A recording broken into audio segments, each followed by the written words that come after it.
Does anybody know when you record these meetings Okay. on Zoom, how you could save them? And Okay. Depends on your type of account. Yeah. If you've got the like Can TV has a pro account, so we can record it on the web, which means right now what they're seeing is whoever is talking. Like right now, they're only Okay. seeing me, and it does automatically switches between the whoever's talking and yeah, then the loudest person gets the floor. but then you So, could like, save a file, right? Because somebody did that for another Zoom meeting we did. How do you save the file? Because we might do a show via Zoom. That's what I'm asking. It's not hard. It makes, oh boy, I'm trying to think of the type of file offhand. It's not an MP4, but it's really easy to convert it to an MP4. And I'm sure we could help you with that if you needed that. But, and so you could just use that meeting as it is, or you could drop it into an edit system and trim it, which is good because like the talking at the beginning and that kind of stuff. Oh yeah, helps. we're gonna do that. All right, thanks. One thing I would The other recommend thing is if we have a as far as Zoom meetings go, if you're recording it, or when we're doing this, it's doing the switching on the live recording. And so if you could like say your name first before when you start to talk, it'll help because during that time it'll switch to your video on the recording, and that gives people a second so people can have an idea of who's talking and that kind of stuff. I know, like, I'm watching in the gallery view right now on my computer, and so I'm seeing everybody, and I just have to kind of keep looking to see where the yellow box is. Right. Is there a raise your hand icon? Yes, and that helps a lot for us. If you could do that, if you go down, I think here, it's in the You hit participants. yeah. If you click on participants, there's a pane that'll open to your right, and then you'll see at the bottom there's an icon Okay. for hand. Yeah.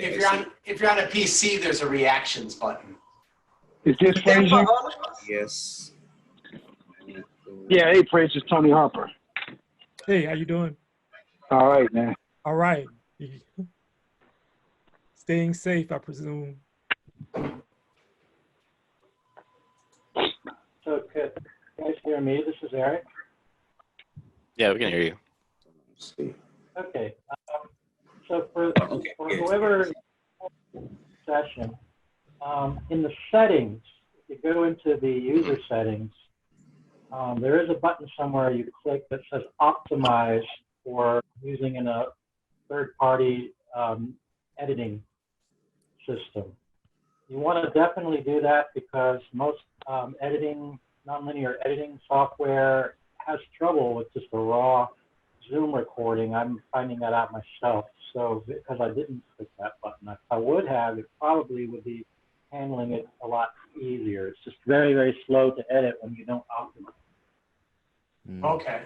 Could we ask somebody maybe to generate a real quick one-page of notes of how to record a show on Zoom? We've already done that. Okay. I'm looking at it right now. Oh, really? But it's a shared Google document. Andrew, did you make this? Yes. Yeah. Yeah. Yeah, you know what? I can make it more shareable. I think that'd be a good idea. And I can also, I think I've learned a few more things since then, so I'll probably kind of update it. Cool. So, yeah, that'd be good. Just a shout out for all the crew members in the world with the way crazy TV looks today, man. They got new appreciation for crew members. Makeup, lighting, hair, sound. That's true. Oh, yeah. Why do you think I have my cat as my avatar right now, not myself?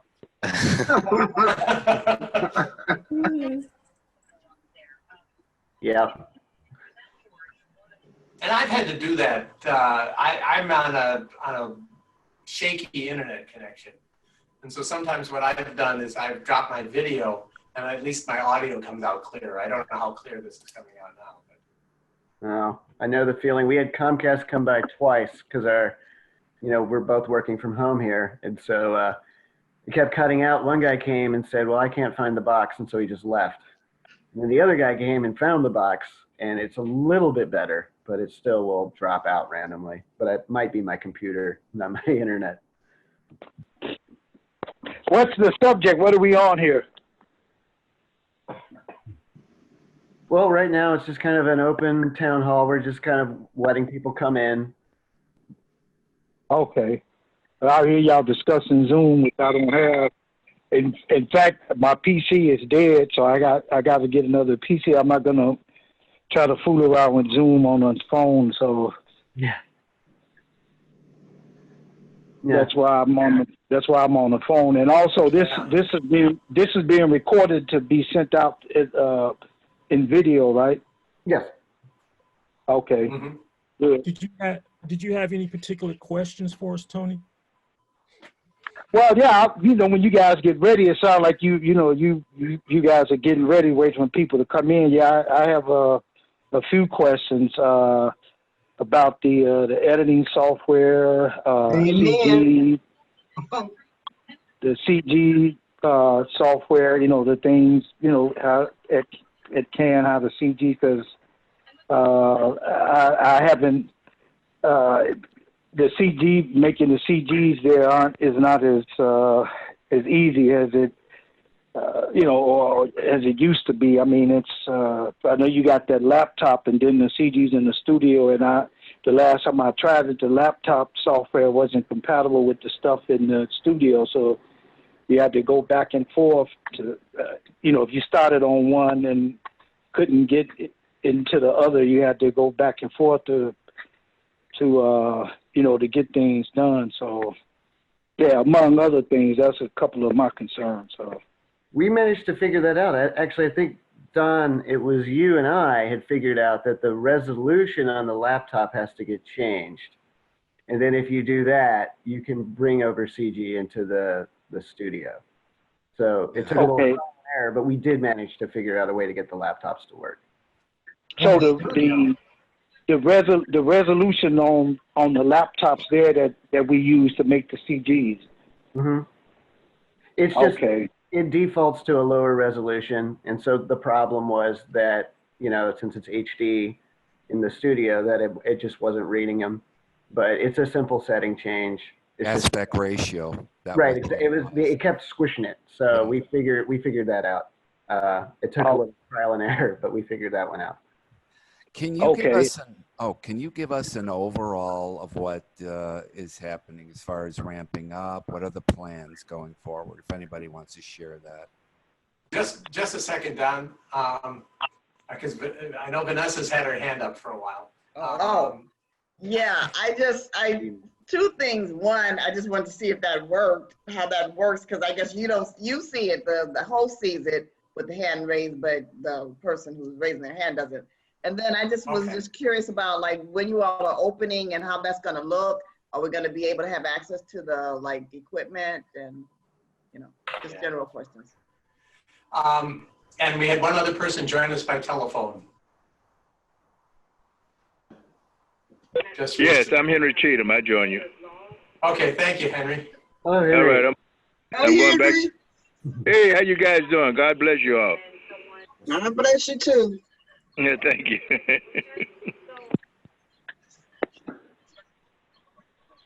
But to answer the question about slowly reopening, the latest update that we got is it'll be after June 22nd and not later than June 29th is when we'll be getting to reopen to the public. Obviously, more details will be coming, but we can assume that there'll be limitations of the number of people in places like the editing room or the control room. And you might have to schedule in, spread out blocks.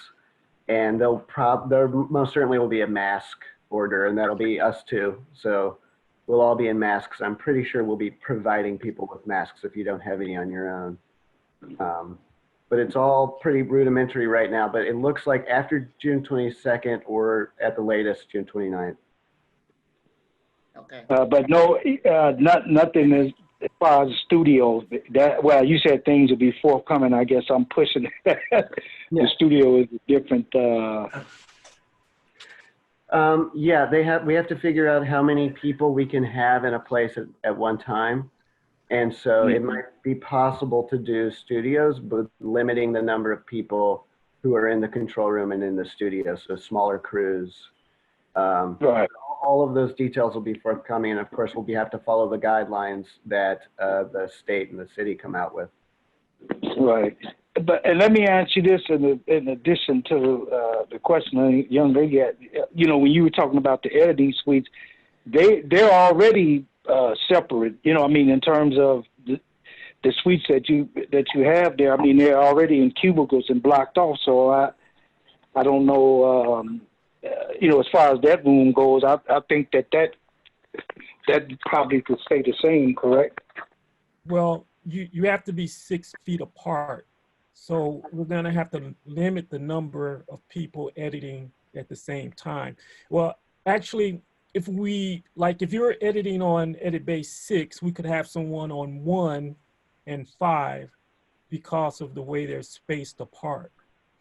But right. I imagine no more than 3 people could edit simultaneously in keeping with the 6 feet distance. I have a question. I have a question. Now, I ride public transportation, and I'm still a little bit apprehensive of traveling to CAN TV. I would like to, do editing remote, for the time being, even after CAN TV opens up. Okay, and I talked to Eric a couple of weeks ago about this. Is it possible that some of us producers can borrow the license, the editing software license to edit our shows at home? Because some of us we don't have remote, software. As far as software is concerned, it costs money to download, and you have to have a monthly subscription. And a lot of people, about millions of people are unemployed right now.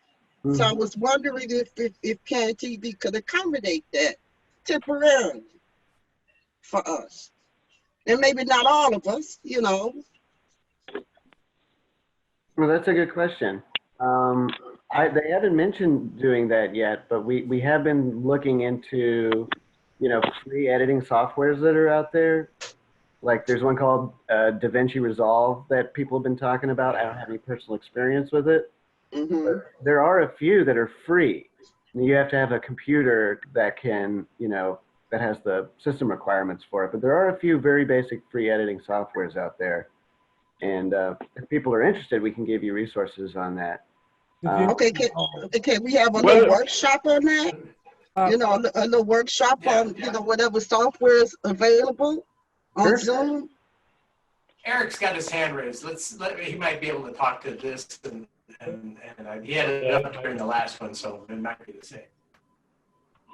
Yeah, well, definitely we're going to look into doing some more online workshops as far as editing. Andrea's working on one right now, but we want to be able to provide choices, a variety, because different people have different systems at home. So we're going to have to, look into it and take hardly hear you. Yeah, we can't hear you, Eric. Sorry, can you hear me? Hello. I can hear you now. Hello. You can't hear me? Yes. Hello? Okay, I can hear you. Let me speak clearly. I said we are trying to look into different options for people, so we're researching different softwares. DaVinci Resolve, I've been very curious about myself, but having to look into it, it does require a pretty powerful computer to run it. Even though it's free, the introductory version is free. Andrea, did you want to say something? Yeah, I was just gonna kind of echo that. A DaVinci Resolve would probably be like the best option, but again, it does probably has the highest computer requirements compared to other ones.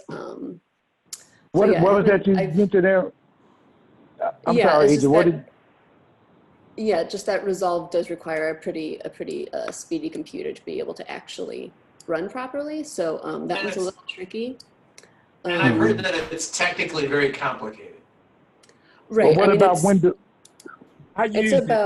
It's about the same as learning how to use like Premiere Pro. I would say is probably like on that level, maybe a little easier, but that's still a significant jump from Elements.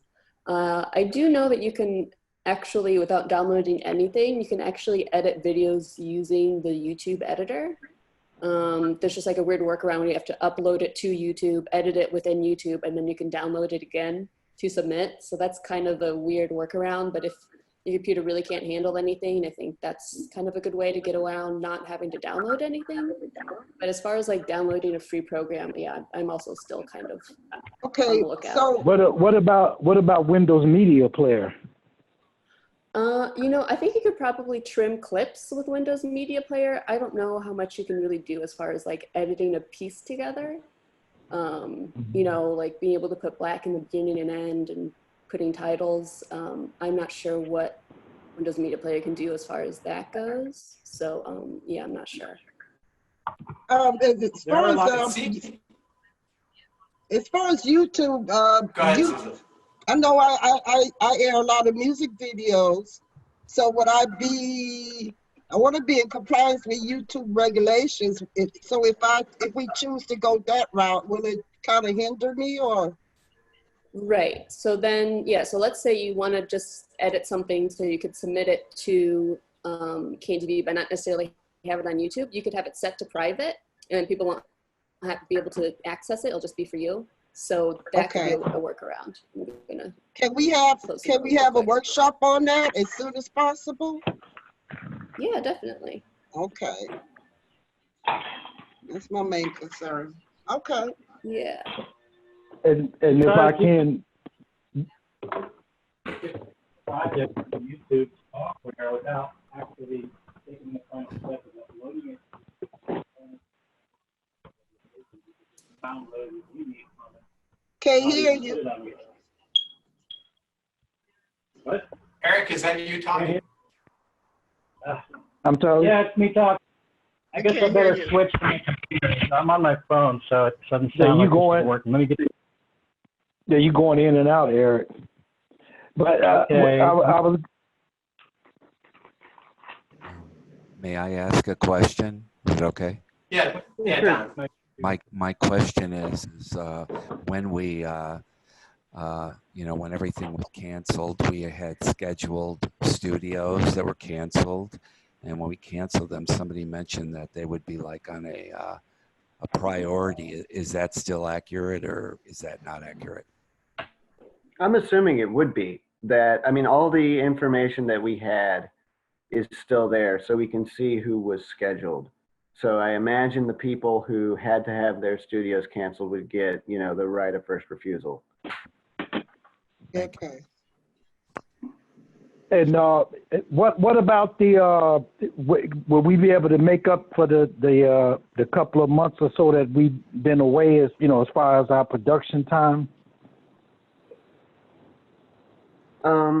Yeah, I assume a lot of things are going to change. Nothing's officially been rolled out in terms of like user fees or time being credited back, but everybody, no one's been in there for the past couple. So I imagine they'll be pretty flexible with people on that. Right. Okay. And it's stuff we've done before when we moved from Green Street to Wood Street. Right. So I would think that similar processes will happen this time. A lot of this is in flux too, because as the staff gets back into the building, we may see some workarounds that we planned that aren't going to work, and so that's why we're taking it in stages and even just getting the staff in bits and pieces before we start bringing everybody else, the public, in. Mm-hmm. Now, whom was just speaking? I just violated my own rule. This is Jim Knightright. Okay, I don't think I met you, Jim. I'm Tony Harper. Tony, I'm new, so it's okay. Okay. And is Jeremy there? Yep, Jeremy's here. Okay. What about Terrence? I don't see him on the list. Okay. He has similar computer troubles that we've all been going through, so he could be. We all have Okay. internet issues. This is Jim again. The internet issues that have affected each of us trying to work from home. And it's affecting everybody else. So. You're with Production Services, right, Jim?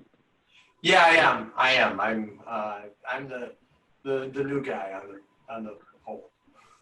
Okay. I just wanted to. I recognize some of the voices. I just wanted to know who was there, so when I address the question, I know whom I'm speaking to. So. Yeah, for Tony and Henry, the staff that's on the call are Richard and Jeremy and Jim Knightright, Frazier, and Andrea and Eric. Right. Okay. Well, I'm pleased to meet you, Jim. I know everyone except you, so I haven't met you in person. Looking forward to it. Well, hopefully we'll do that soon. Yes. I'll be the one wearing a mask. Okay.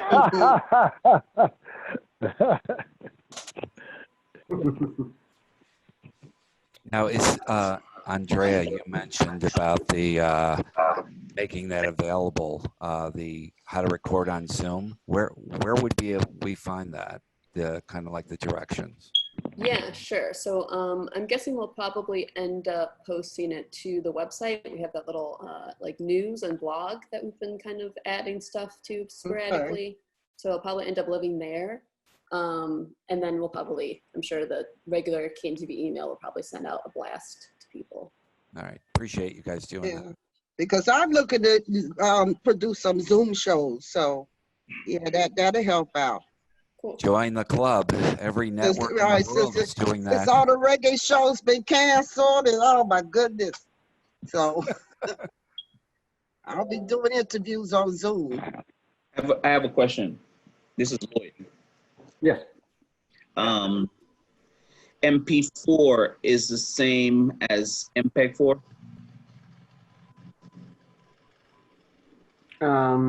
Yeah, right? I believe, yeah. Yeah. Yeah, it is the same. However, when you're working on a Mac, it will give it the MPEG extension when you export it, and that doesn't work for CAN-TV. For CAN-TV, after you export on the Mac, you have to change the extension to just say MPG, no E in it. Or I think it's MP4 or MPG. Andre, do you remember? Yeah, I think it's, actually, do I remember? Because I use a Mac, but I am able to export as MP4. Yeah, if you use Handbrake, it'll export as, Handbrake is open source, so you can download it. It's compression software. And if you compress using Handbrake, it'll come out MP4. But even with compressor, it does come out MP4 as well, because I use Final Cut. And I use DaVinci Resolve as well, so you can use those to compress to MP4. But Handbrake is more efficient, much more so. And it's open source, you don't have to pay for it, just download it. Thanks. Hey, coming back to workshops. Is it possible we could have individual workshops like what we would like? One with the class, but practice sessions with individuals like we do at the studio, in case we still have questions or problems. Yeah, I think that's a great idea, especially if you have specific questions on a certain area. I think that's definitely something that would be really beneficial to do. So yeah, we'll probably maybe put out an update about that. Virtual practice. I thought you guys we already were doing that. If you wanted a one-on-one. I mean, we are available, but yeah, maybe putting together something that's a little bit more structured. Oh, okay. Yeah. So the hours gonna remain the same, I guess, huh? Okay. Can TV hours, will that remain the same? I think so. There hasn't been any adjustment to the change of hours yet. It's just the scheduling. Like, for instance, picking up a camera used to be 30-minute blocks. It might be hour blocks, and we might even do just curbside pickup so that Oh, yeah, one fewer person who's in the building at the time. And that means you could have more people working that's in a the good building. idea. Yeah. But what that would mean, it's harder to catch problems that or questions with the camera. You'll be calling us from the from your Yeah, that's not good. yeah.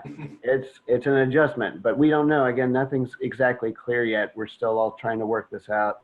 We also may Right. be able to do remote help from the office for the editing room. So if you're in the editing room, we can help you without having to be over your shoulder.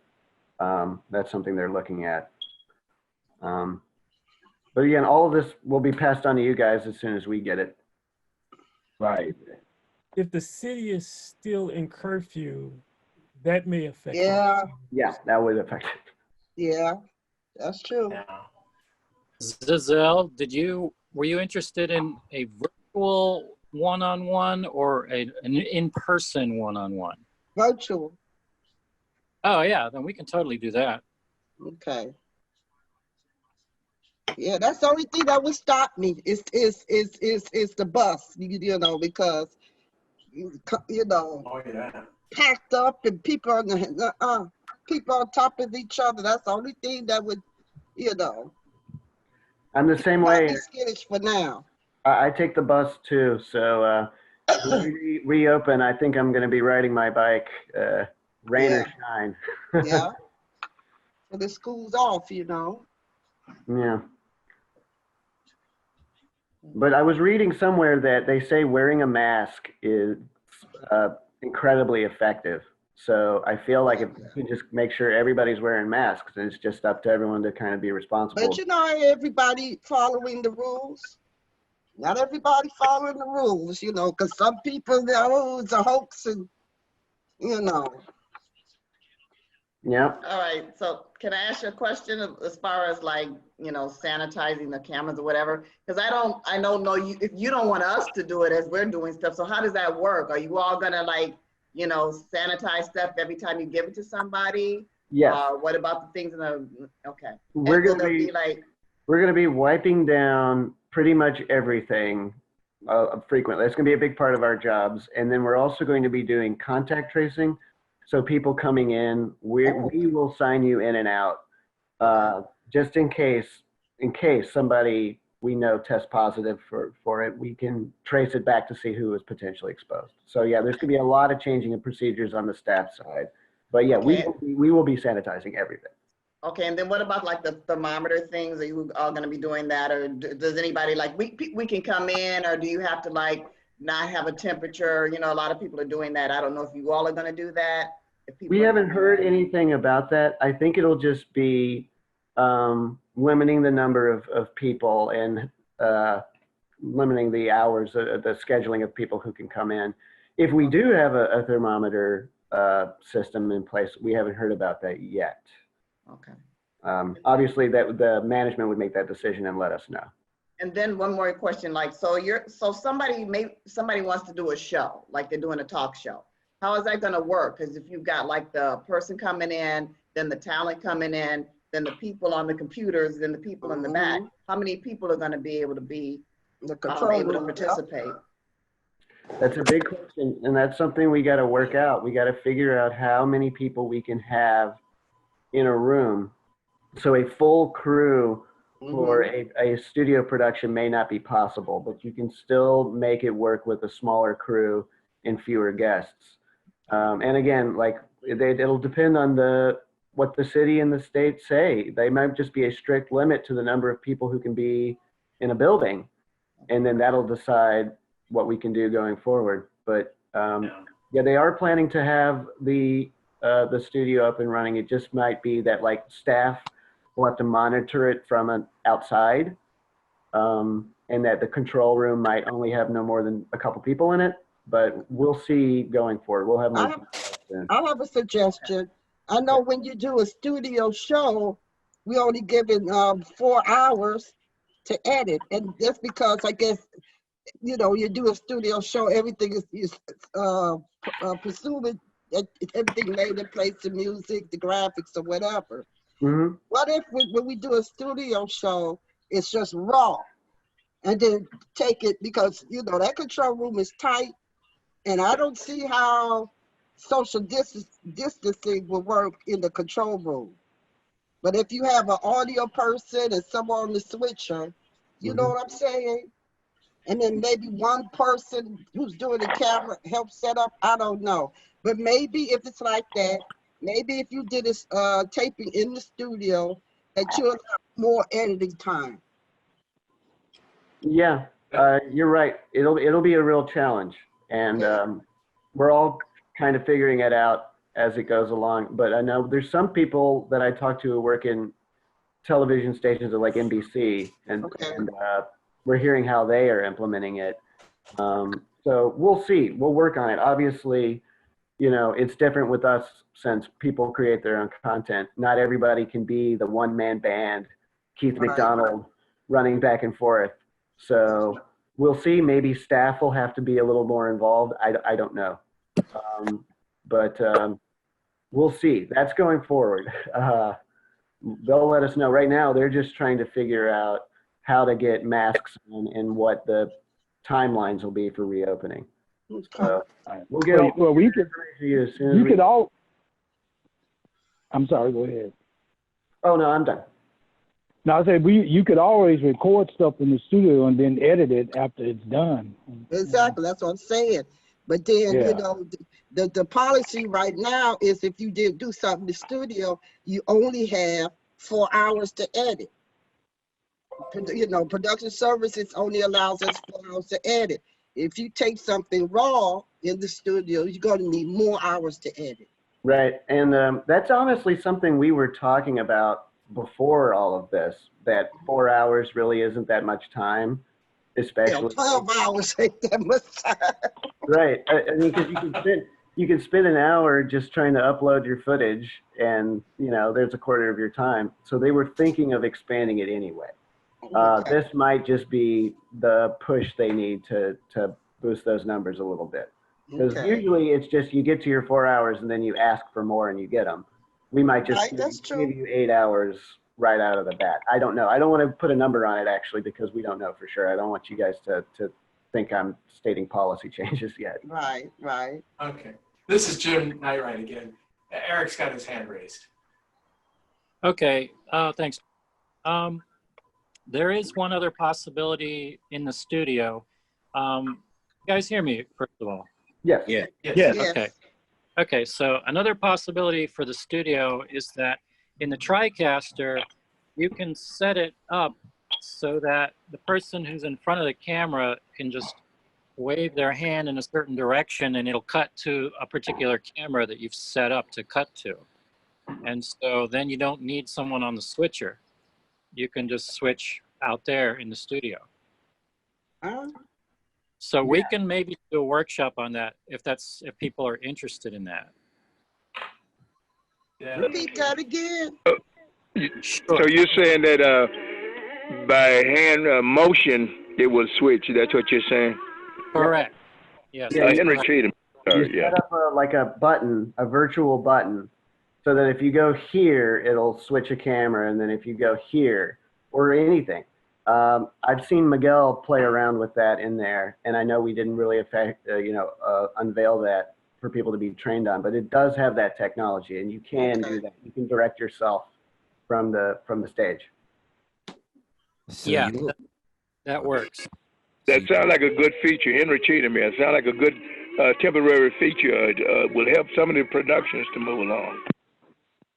There are also some remote features on the TriCaster that maybe we might be able to enable, where we could perhaps move the switcher out of the control room or something like that to get more space. I sat in on a TriCaster demonstration last not last week, the week before last, and they were talking about, they had somebody in New Jersey controlling a TriCaster in California and stuff. So there's some other options out there. So we'll keep trying to figure out what works best. Yes, we have that capability already. We have a second TriCaster. It's back in the equipment room, and it's wired up and ready to go. You can control, you can switch from that TriCaster. Maybe that could be set up in a totally different room so that, yeah, the tech director doesn't have to be next to other people. Yep. And we were We'll have to talking work out headsets and stuff. But. And that stuff we've been talking about, and Terrence was bringing that up too, that we might be able to just control it from the conference room or even production services. But that's obviously, engineering's going to get involved in that, and we'll see. It's a brave new world. But you don't think that the minimum of 2 people in the control room, you know, separated by 6 or 7 feet, one near the audio board and one near the CG. I mean, how would that sound? I mean, just 2 people in there. It's a big control room. It might look something like that. Yeah, but I think it could work. I mean, it'll depend on the limits of the capacity limits, because if they say there's a certain number of people in the entire building, then they have to figure out, you know, first, you know, employees and staff, and then how much they can accommodate producers at a time. So it depends on what, you know, phase 4 will look like too. So we'll see when we get the details. You know, we'll pass them along. But I think it'll be something like what you just said. You won't be able to have a fully staffed control room, but you'll be able to have a couple people in there. Yeah, I don't see anything wrong with 2. I mean, yeah. One other question: anybody representing cable casting? Is everything the same with cable casting as far as submitting shows? And because I noticed they've been airing a lot of our reruns and everything in need of content. So anything about cable casting, we should. You can still submit online. They're encouraging you guys to fill out how to submit online if you've never done it before. It's pretty easy. It's all through Google Drive. We can get you instructions on that. And they are thinking of adding a Dropbox, sort of like the public library. So if you submit your shows on disk, you don't have to come into the building. You can just drop it in a slot. That's something that was mentioned they're working on. But yeah, they're still there. People are still coming in program services and putting stuff on the air. They're still in the building. So yeah, they're open for business. You just can't check it out. No one's checking out cameras, are they? No, you can't stop by. We're closed to the public, but you can still submit your shows to air online. You can submit to them online, and they'll put them on the air. So what it sounds like is the biggest obstacle is going to be the capacity of people in the building. That's what everything else kind of sounds the same. It's just the number of people allowed in the building at a time sounds like what's going to be the challenge. Yeah, the number of people and spreading out the scheduling, and then contact tracing. That we're going to be doing a lot of that, a lot of sanitation. We'll all be in masks, but hopefully, other than that, it'll be back to business. But we'll see. Okay, Henry Cheatham here. So you're saying, Jeremy, that you can submit something through Google Drive. Did I hear that correct or not? Oh, yes. You can email training, and they'll send you the instructions. Basically, you fill out a form, and then they'll send you a shared folder on Google Drive, and then you can put your shows in there. They'll tell you the acceptable file formats and everything else, and then they'll get your shows online. They've been doing that for a while now. We're really encouraging people to do it. Okay, that's good. I didn't know that. Okay, good. Actually, it wouldn't be the training department. It would be program services department. Program services. So yeah, it'd be the it's the email if you want to take it down. Also put it in the chat. But for you, Henry, it's just traffic@cantv.org. That's their general email. And I think they're trying to respond as I think you said traffic T. Say that again. Traffic what? traffic@cantv.org. Okay.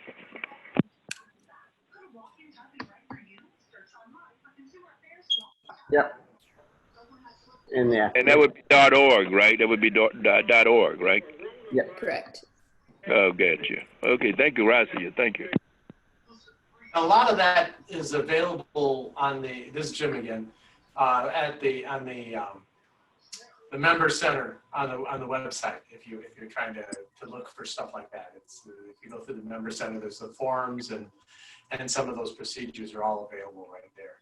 Yeah, they have most of the forms on there. If you're ever, need a pre-production plan or a talent release, I think all of that's on the member center, which it's invisible, but if you go to cantv.org and scroll all the way to the bottom, it'll pop up and you click member center.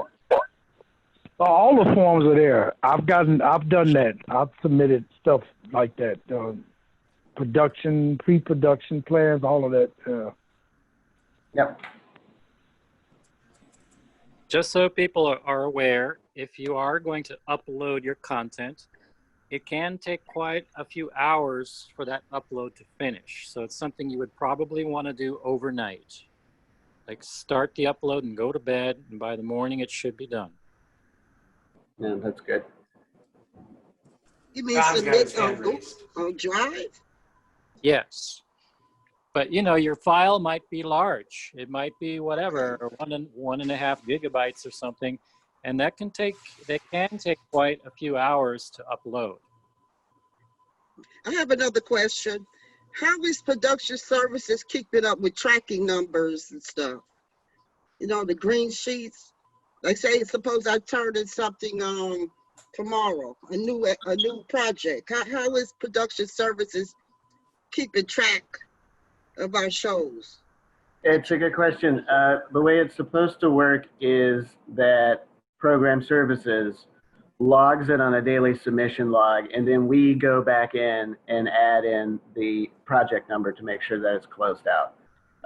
It is something that not everyone follows procedure on, but yes, we will have access to that. And if you say you submitted something and we don't have it logged as submitted, we can always check with them, and they will let us know, the date you submitted. We'll be able to. We need to contact you guys. No, you don't need to contact us. What's up, Terrence? Hey, Cizelle, what's happening right now is because you can't take out equipment or open up new projects. Even if you turn something in, they'll have it. What we'll have to do, and that's an excellent point to make, because what we'll have to do, as Jeremy was saying, is that we will have to go back and find out what producers have submitted shows and then close out the projects. But the thing about when you submit your show, the reason why you submit it, first of all, is to air it on the channels. Right. The second is to close out a project so you can open up a new project. But seeing that we're not open and you couldn't you couldn't take out equipment, what we'll probably do is like we do when people turn in multiple shows, we may just tie all that in to the same project. So that way, for example, if you turned in you turned in a show and it would have been labeled Project 99 for us. And then you turned in several shows after that. And you may say 5, 6 shows. So 105. We may put all those on that same pre-production plan so you can start out fresh. Okay. If you're turning in shows, the way it's going to work is this. Whatever project you have open, you turned in some shows, we're going to close out that project. Okay. But that's an excellent question. I know folks from program services will be tuning in. So that's something that we can work out, but I'm glad you brought that up. So thank you for bringing that to our attention, because again, we want to make certain that there is no hiccups or, hindrance from you guys taking the equipment out and continuing on. Okay. We appreciate everybody for coming on and answering our questions, and look forward to, God willing, getting back in studio. So thanks for all your help today. Sure enough. Thank you, Don. Thank you. Don, you had your hand up. Did we answer all your questions? Yes, you did. I don't know why it's still up. Let me take it down. Ah. There it goes. Okay. Gone. Thanks. But yeah, we're gonna open back up. It won't be business as usual, but we'll get you guys back in the studio.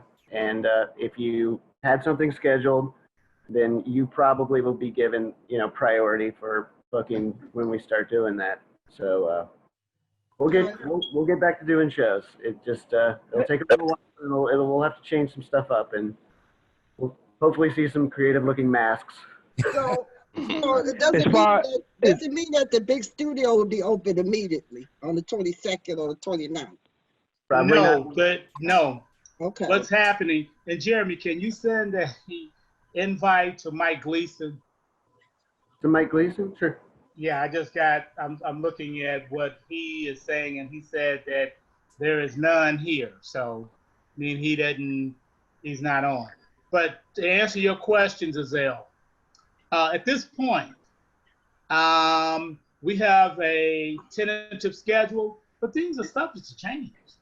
So now, I mean, once we know definitively, we will, this is just our first Zoom meeting. We're going to try to do one next week and the week after. But we're going to be sending out emails to producers to let them know what's going on. And you can always check our check our website. But if you have questions, just send your question to productionservices@cantv.org.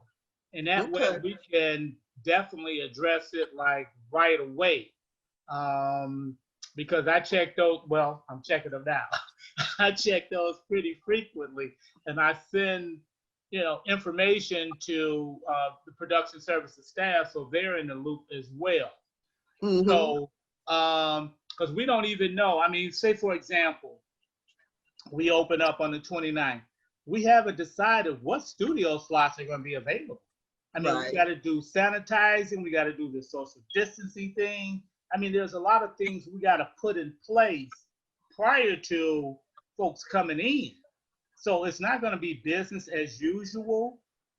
It's going to be new business. And it's going to be some exciting stuff because while we've been down, we have been looking at other creative ways to engage producers. I'm not going to go into detail. We're going to surprise you guys. Okay. My guys kind of know because we talk about it. And so our thing is we're trying to look at it from the perspective of if it was us, how we would move forward.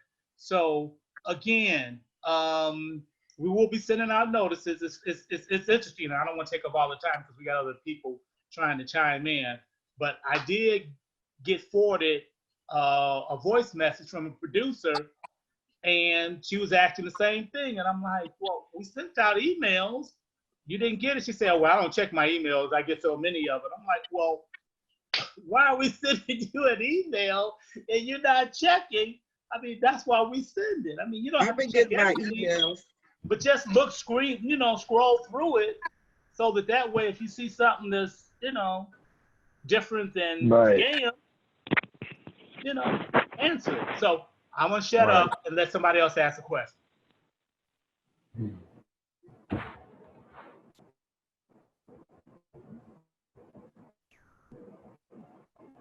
And what about the capturing station? How is that going to work?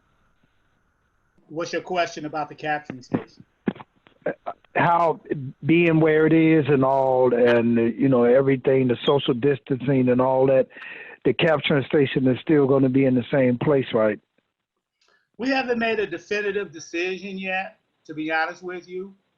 The thing about that is, remember the capture station is connected to the computer. So that means we got to move everything out of there, which may be a big challenge. What we're probably going to do is do more social distancing in terms of cleaning it and then limiting the activity that's in there. Mm-hmm. I mean, when people do checkouts, it may not be every half hour. Right. You know, it may be every hour. We don't know. It may not be no walk-ins unless we have space available. Trust me, my guys want to be safe as well. Right. You know, they don't want to have like 15 people in the office. Right. So, and then we may have to limit it. You know, we say 2 hours, but if nothing else is going on, we'll let people stay. But we may get to a point where the capturing station, scheduling wise, could also coincide with our checkout times. Right. So we haven't made a definitive decision, but that's an excellent point, and I'm making note of it as you bring it up. Well, I hope you don't move it because I like the way it's arranged, but I was just I mean the office is pretty big, you know, but you know, everyone understands the requirements and the number of people and all, but yeah, I was just hoping that it would stay like it was, you know, like it is. I just wanted to ask that question to make sure, but I mean, when you're sitting over there, you're pretty much away from people, so facing the wall, so. That is true. However, if somebody's trying to bring in equipment or check out equipment, that could pose a concern. Yeah, as far as the number of people in the room, yeah, but right. Yeah. So as I was saying before, the thing about it is, like I was saying, Tony, is that we probably will have to schedule that in conjunction with check-ins and check-outs. You know, one of the biggest concerns is the editing suite. I mean, That's what the point that I brought up earlier. You know, for me, for the time being, for the short-term future, I would prefer to edit remotely. You know, because when you say remotely, are you talking about at home? At home. That's fine. At home, you know, because my concern, I was telling this, is transportation. I take the bus, and buses get packed, and you know, I'm skittish, you know, as far as traveling public transportation. So, and I can appreciate that, and we do have some staff people that's also on public trans, so that's one of their concerns. But if you want to do your editing remotely, not a problem. It's just a matter of when you're ready to submit. We just have to make sure that you're, you know, able to submit, and it airs accordingly. But most of us issue, some of us have the issue as far as, you know, software. We have different type of computers and different type of software may or may not be compatible. But I already spoke to Eric and Andrea about you know, us having like workshops and one-on-one virtual practice sessions. It's not so much the software editing, is what you compress the file to. It has to be an MP4 file to air. Exactly. Well, so I'm still gonna need some help with that. Oh yeah, I understand. You know, so. Yeah. See, that's the thing. You don't. If you start your project Zelle with your own software and you complete it, then it's just a matter of submitting in the right file format. Okay. Okay. But the thing about software is, you know, as far as our own personal laptops or PCs or whatever, and I've learned this the hard way, you have to make sure that the specs on your equipment that you're using and the software you're using are right. Not so much for, you know, and I mean, I learned that the hard way when I upgraded from that stupid Windows 8, which was out for a moment. That was horrible. That I upgraded to 10, and I had software that wasn't compatible with it anymore. Thank God that my Adobe Premiere, you know, the Elements was still compatible with it, or I would have been, you know, lost. But that's the issue that I always come across. And also, I learned the hard way that you guys know there too in production as far as the recording and the capturing it into Adobe and making sure that the file is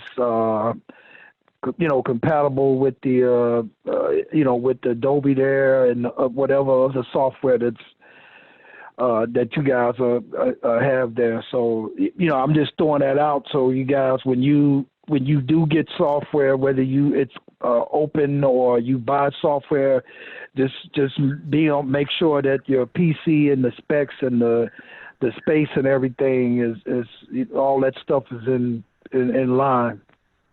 But what I was advocating for is that, we pay our user fee for the purpose of, because, CAN TV provides the facilities to produce a show. And since we've been out, I don't know, can some of the user fee that we done paid, pay for us to borrow the license to use this, the same software that CAN TV uses. Well, licensing is totally different, Giselle. That's something, they can only allocate so many. Not for all of us, but some of us. I don't know. If we do that, we'd have to think across the board. We couldn't be selective and say we're going to do it for this person and not that. Yeah, you're right. So, but the user fee is something totally different that will come up at the appropriate time in terms of the time that has expired and you guys haven't had the opportunity. But I want to get back to what Tony was saying. Tony, let me just ask, your question or your statement, was it that you were bringing in the footage that you had edited at home to CAN TV? No, I was saying it was two different things. I have recorded. Well, actually, I didn't record it on the camera from CAN. I recorded it on someone else's camera for convenience. And then when I tried to load the file on, that was an issue. That was one thing. But what I was talking about in terms of what was brought up earlier when people was asking a question about the different softwares they can use remotely or buying software or, downloading it for free. And I was just making a point that whatever you do when you get the software to use personally on your PC or laptop or whatever, make sure that the specifications, space, on your drive, the operating system, all that is, everything is that it's compatible, because I've run into a lot of trouble trying, when you download stuff, just because something is free, it doesn't mean it's going to work all the time.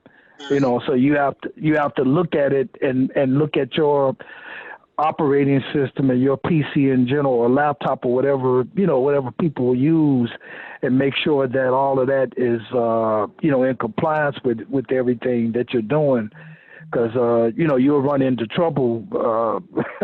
If that's just a lesson I learned the hard way, trying to use different softwares and different stuff like that. So, but the issue, you remember the issue I was having when what the Kodak. I was going to say, Tony, is that it basically goes back to file type and format with what you were doing.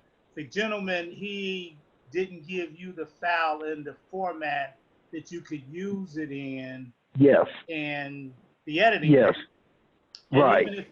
So that's the issue there. But then even with the software that you may use at home, like Frazier was saying, if you convert it to the right file to submit to program services, no matter what software you use, it should be okay. Mm-hmm. You're dealing with more of that. And correct me if I'm wrong, Fraser. No, it's people can't tell what nonlinear editing software you use when you put your project together. The thing that you want to think about is compatibility with what we have at CAN TV or programming. and they're Right. asking for an MP4 file. So that's why I recommended Handbrake because it's free, and it has several compression algorithms built in, and it's totally efficient. That means it's quick. Is that an editing and- software, Handbrake? No, editing. Handbrake is compression software. It converts one format to another. Okay. Right. It's conversion software, and it's extremely efficient. That means your file size will be small, but it looks good. And I use it all the time to upload to YouTube, and other use it to upload Platform. to send to other people using Google Drive. So it looks really, really good. VLC is another free software that converts files. VLC? Yeah, Yeah, VLC. That's what we use in the editing phase. They have VLC on them. It's like a Swiss Army knife. It does everything. Is it editing software or is it compressor? It's conversion software that compresses your file. Okay. We use it all the time. It looks. It's a player too. It looks good too. Right. Yeah, you just gotta. My caveat is just when you're talking about editing software itself, just be careful. Make sure that you When you're that talking you. about using something that is not compatible with the operating system, it has to be compatible with your operating system, or you're going to run into problems.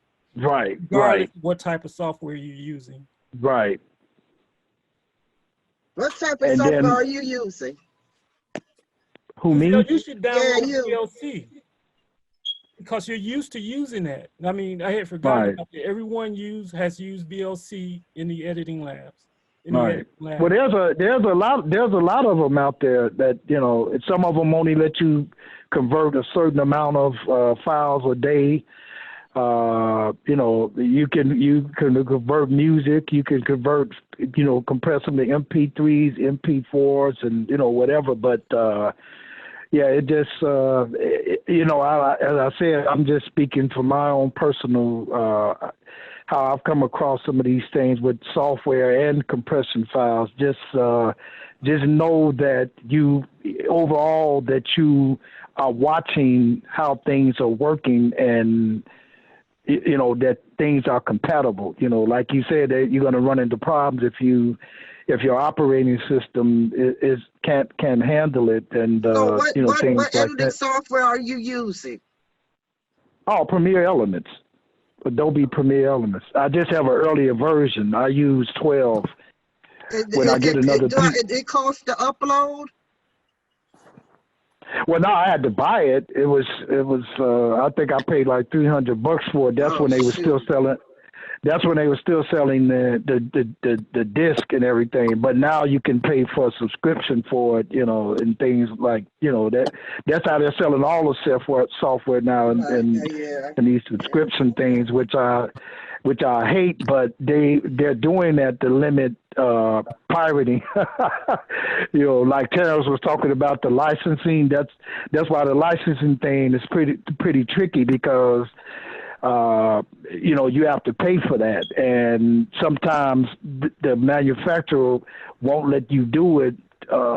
They limit how much you can do of that, or they have to pay for it. Whoever something somewhere down the line there has to be an additional purchase or more money. I got you.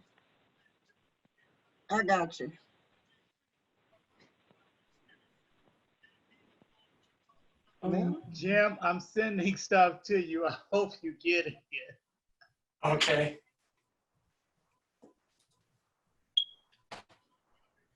But I've learned my lesson very well.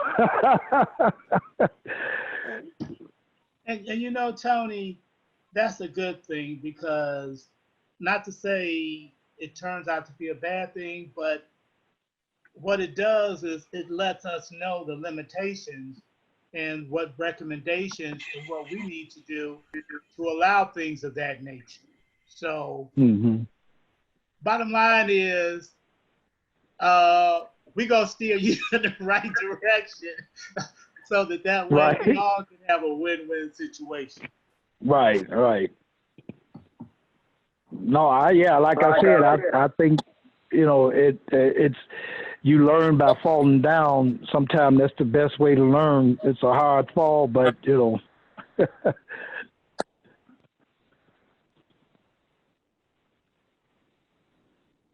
All right.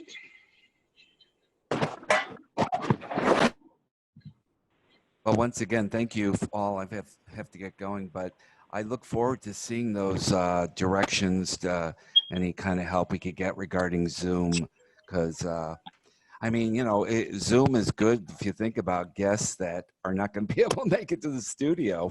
Everything's available now, so anything, just understanding how to record a Zoom thing. I agree, like you said, Jeremy, one person speaks at a time, you know, so that they're highlighted, and then, just let us know where those directions will be, because my main concern, again, is the final file. And then you bring it into our edit suite and go from there. Mm-hmm. All right, well, thank you Don, all very much. Hi, Leslie. Don. Yes. Don, before you go. Yeah, to anybody interested in doing Zoom recordings and all that, I highly recommend you visit the Zoom website and do their tutorial. They have like an 1.5 hour long tutorial that goes into depth, and you'll feel a lot better about it after you do the tutorial. Okay, will do. Thank you. Okay. Sure. What's the capacity for Zoom as far as how much does it take up on your? I mean, like I said, my PC is dead now here at home, and I'm not going to do it on my phone. But what's the? Is it a big file? Does it take up a lot of space, or? I don't think so. Yeah. Let me check. I'm looking right now at the orientation video that we recorded, and that it was about an hour, and it's about 2 gigs. Yeah. So. Oh wow! So the app, downloading the app itself, it only takes up about. Oh, you know 2 what? I gigs. take that back. The app It's a little itself less. It's less than, yeah, it was less than 1/2 gig. I take that back. The app itself is very tiny. It's just that when you're recording video, you're going to need space to record that video. Mm-hmm. But Okay. the app itself is really streamlined. It's very small. Okay. That's because it's really compressed. It's only recording at 25 frames per second. So it's not the highest quality video that you're used to having. Mm-hmm. It ends up being a small file. Okay. And when you say it's compressed, that means that the video quality, if you would try to broadcast it, would be a little grainy. Yeah, Right. well, yeah, kind of grainy. Like it looks a little bit low res. It looks like standard definition. It doesn't look like high definition. But this is what people are doing their shows in. Like you can watch talk shows, and everything looks like this now. So it's Yeah. It won't look any worse than anyone else's. No. Right. Yeah, I was just wondering. I'm sorry, Adrian. Go ahead. Hey, everyone. Just regarding the Zoom recording at 25 frames per second, the one thing you all need to know is that our playback system doesn't like 25 frames per second. So even though you record it, you can't just give us a straight recording. You're still gonna have to put it through your edit program and make sure that it comes out as 29.97 or 59.94 frames per second. That's good. Which is the MP4. I mean, there's so many versions of MP4 now.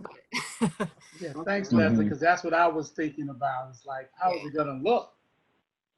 no, the quality. I mean, yeah, the quality, like Jeremy said, is going to be low res, but the world is getting used to it. So I'm not worried about it.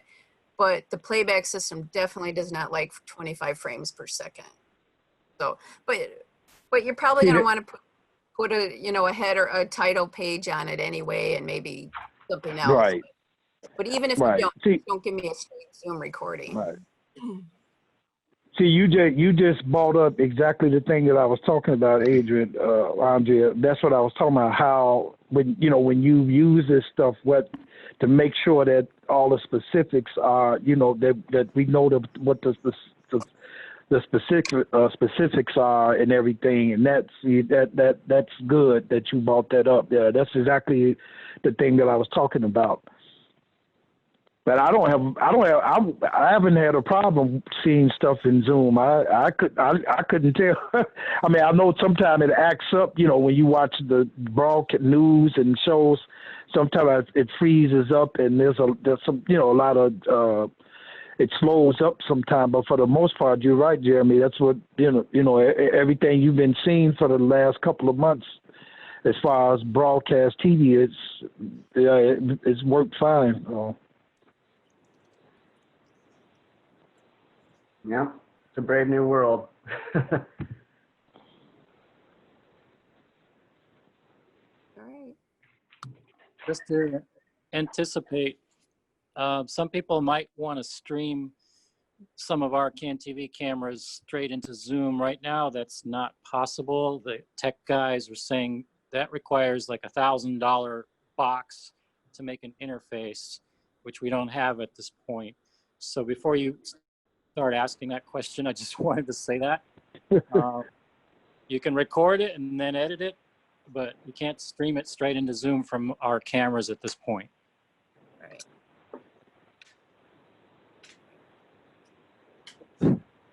That's all I wanted to say. I actually saw on Facebook, Gene Townsend, who used to work at CAN TV, if you don't know, is selling home production kits so that you can the lights and I can give you guys the link to it, but there's no price on it, which means it's pricey. It's pricey, okay. Wow, that's different. That's pretty good. Yeah.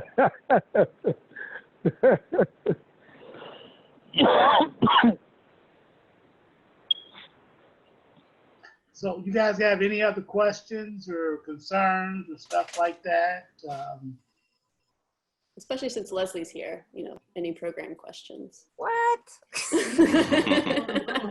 No, we had a few Leslie, earlier, Leslie. Leslie, I have a, well, we could talk afterwards if you're there. I could call you back. I don't know. I was looking at the guide, a day before one of my shows was supposed to air, and it didn't list the name of the show. I don't know. I didn't actually tune in the next day to see if it aired, so I can call you back and talk about that. The brief of it is, Tony, is that with the pandemic and us having to work remotely, the TV guide issues were hard for us to get to. We're just now starting to have that capability. Okay. So right, they were pretty wrong for. Right. So that didn't mean it didn't air. It just the guide wasn't updated. Okay. All right. But in the weeks coming up now, hopefully they're correct. We're definitely sending the reports now. So now it's up to the TV guide folks to get it on. But that was definitely just out of our, this remote thing caught us all off guard. And yes. So we weren't able to do everything remotely, but we're getting there. Right. Thank you. I understand. Yeah, I understand. Yeah. Was that a show that you wanted certain people to see, Tony? No, it was something I had done last year. It had aired before. That's why I'm not. It's not really a big issue because it had been on before, and I know that you guys like to give preference to new content, which is I understand that.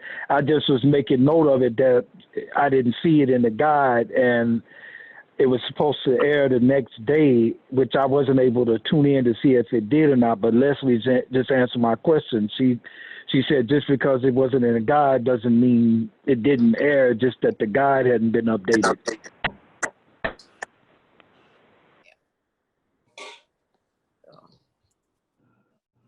Okay. And any other questions for me while I'm here? Well, do you have a good muffin recipe? Google it. Google it. I wanted to get the first touch, you know, the local perspective. There you go. You know what? I bet you if you were to take a tally, you will find that there's been a lot of searching for different recipes over the last couple of months. People have been trying to cook everything because they've been at home. Yes. Yes. Well, we're going to try to send out another survey to see what additional questions, but we'd like to do this again next week, so that way, if additional questions come up and some people who weren't able to participate will be able to participate, because I know I've been checking our emails, and I've been trying to send it to Jim so that he could send it out.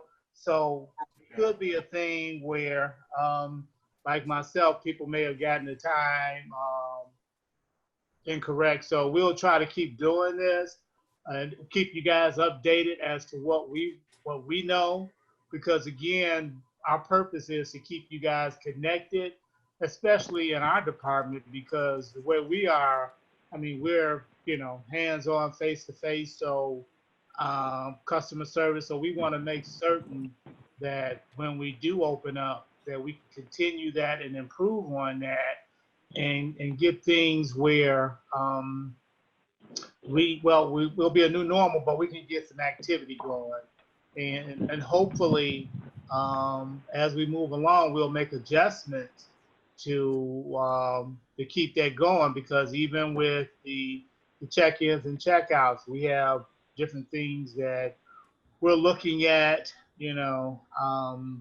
so that way we can keep with the social distancing and stuff like that. So this is a new normal for us. So trust me, we all want to make sure we get this as right as we can. And if we have to make adjustments along the way, we're definitely open and willing to do that. All right. I got a quick thing to say. To those who are waiting on the video, the one that we did with the camera optics workshop, I'm sorry for the delay. It's that I'm editing at home and my Mac does not like the Zoom data, the Zoom recording, so it's been extremely slow to edit. Mm-hmm. So sorry for the delay, but that should hopefully be posted sometime next week. Great. I enjoyed that workshop. Yeah, Tony, you're partly to blame for my delay, because you. But say that again. What'd you say? I said you're partly to blame, because every time you talked, it would cut to you, and then I don't want to put your phone number up for the world to see, so I up that up. Oh wow. Okay, I'm sorry about that. Yeah, no problem. It's on us. We got to tweak our settings next time. Right. Well, see, you just gave some more info out. Mac doesn't like Zoom, so for those that have Mac. No computer likes Zoom. Even on Premiere Pro doesn't like it either. I think it's just really important to click that little button I talked about to optimize the settings for editing. Mm-hmm. Very important. Yeah. I'll be looking at that right after this meeting. All right. Well, I thank you guys for keeping in touch with us, because I was getting pretty lonely not coming over there, being able to see you guys. I know you miss me too. Oh, most definitely. Trust me. But I do. I appreciate everything that you guys have done for us and are trying to do, and I know it's a lot of hard work, especially with everything that's been going on, and then, so I commend and appreciate you guys, and I would like the director of CANT, the person in charge of that, to know that too, that you guys should kudos and be rewarded for your efforts in this these trying times. So, well, it's a concerted effort from all the departments. Trust me, Tony, and we appreciate that because we all trying to do stuff to stay connected. So thank you for those sentiments, but it's a collective effort. I mean, what this has also allowed is for the departments to interact a lot closer. I mean, production services with training, production services with program services. I mean, we're all in this together. So when we get back, the proof will be in the pudding. okay. Man, that's great. So we just can't take all the credit, believe you me, because credit goes all the way around throughout CAN TV, from the administration all the way down. And engineering is doing a yeoman's job to keep us all connected. Yes. So when you see those guys, let them know, even though they're behind the scenes and you may not know, tell them you appreciate what they do. Oh yeah, most definitely. Yeah, I meant that for everybody, Leslie, everybody. It's been, you guys are, great. I mean, and even like I say, even just the workshop Andrea did and the thing Eric did, and even though I don't have the Zoom feature, I'm looking forward to seeing the videos. But it helps me also with my learning curve, and I know that it's going to continue. That even what we're talking about today, it's just it helps keeps your spirits up. Well, that's good. Thank you. Much appreciated. All right. Thanks a lot, everyone. All right. Hey, Leslie. Boy, did you have something you want to say? No, I shared earlier, but nice to see you guys. You look like you've been quarantined like me. Yeah, this is the Corona look right now. Yes. Yeah. So, thanks for. Oh, you know what? Maybe in the future you could continue sending the schedule by email. You're talking, when you say the schedule, you're talking about program services? Yeah, that's pretty neat. By email. We're trying. Wait, believe it or not, we have to do each of those individually for all the producers. I create more for you. And Lloyd, just so you know, Leslie sent me, she sent me a message from one of our producers who was asking about when we're going to open and when she can reserve the studio. And I'm like, well, we've been sending out emails to you. Did you get them? And she says, I don't look at my emails. It's like, I mean, how else are we going to contact you? We can't call you from home. So we're glad you're looking at your email. Okay. Because not everybody looks at it. So, and we know this is being recorded, so we're going to make it available for people who didn't participate. Because like I said, I was getting hit on production services at cantv.org, and people were still trying to get involved. So apparently, there were some others that, the time kind of, there was confusion with the time. Yeah. Good. And send in questions to us so that way we'll know for the next one if you guys got any other concerns, how to address those, because we will be doing research on different things and stuff like that. And as we move closer, we'll have more definitive information that we can share as well. So it could go to traffic. No, if you want to talk to program services, it's traffic. Okay. At cantv.org. If you want to talk to production services, it's production services at cantv.org. Okay. Yep. That way, somebody from that department, you can speak directly to them. You know, and then they will answer you and stuff like that. And training is training at cantv.org. Correct. Yep. And if all else fails, you can call the general number, and then they'll direct you to one of us. Yeah, sometimes you can't beat a good old-fashioned phone call. That's true. All righty. Well, does anybody have anything else they care to share or? Well, thank you guys for participating. This has meant a lot for us. I mean, this is so. I mean, we'll keep doing this and adding to it as we can, because you know, we're anxious to see you guys at a distance. Hello, Vanessa.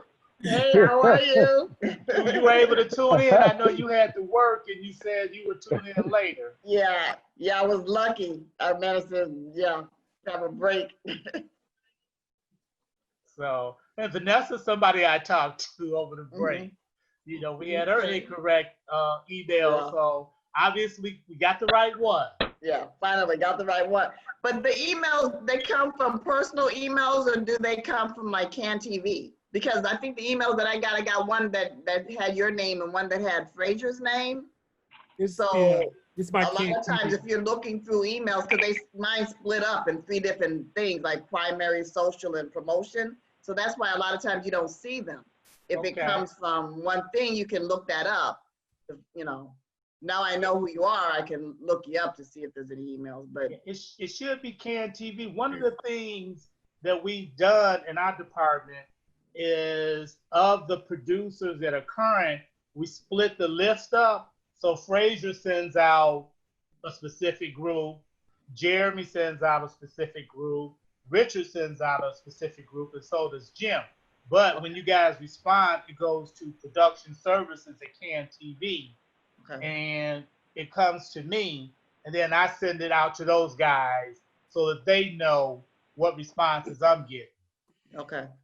So, but if you have any questions or concerns, just feel free to, I mean, you can email Fraser at Griffin@cantv.org, or you could just send it to production services at cantv.org. Oh, could you, Terrence, put your cell number up there so they could see and You know what? Thank you, Fraser. I had a conversation with a producer yesterday about that. I feel you.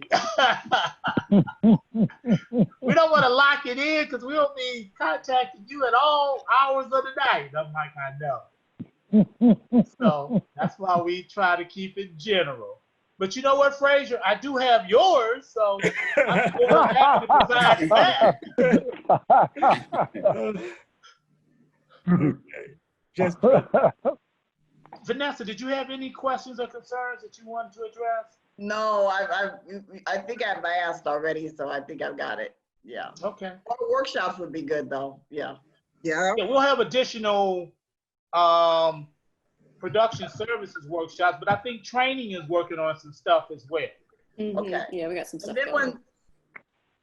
and then when you said something like one-on-one, because I would like to do that if I can work with people one-on-one on things, if people have, you know, right, that. Yeah, if you want to shoot an email to training, and then like let me know kind of me and Eric know what areas specifically you want to focus on. Then yeah, we can see how we can figure something out. Okay, appreciate that. Yeah. Give us also just a time range, days that are best for you and time, morning, noon, afternoon of those days. Okay. Okay.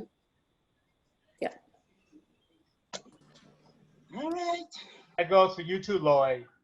Alrighty. Yeah.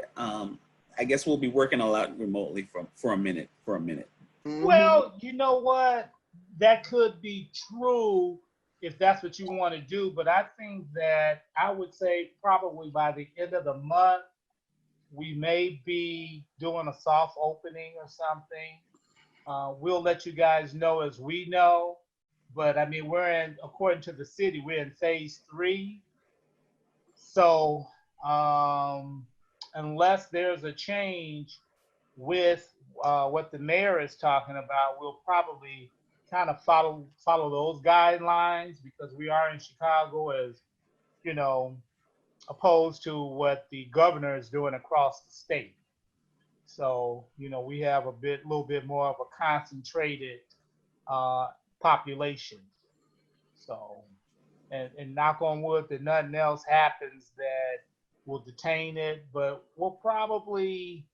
it'll be in phases. It won't be like everybody can just come right in as if nothing occurred prior to COVID-19.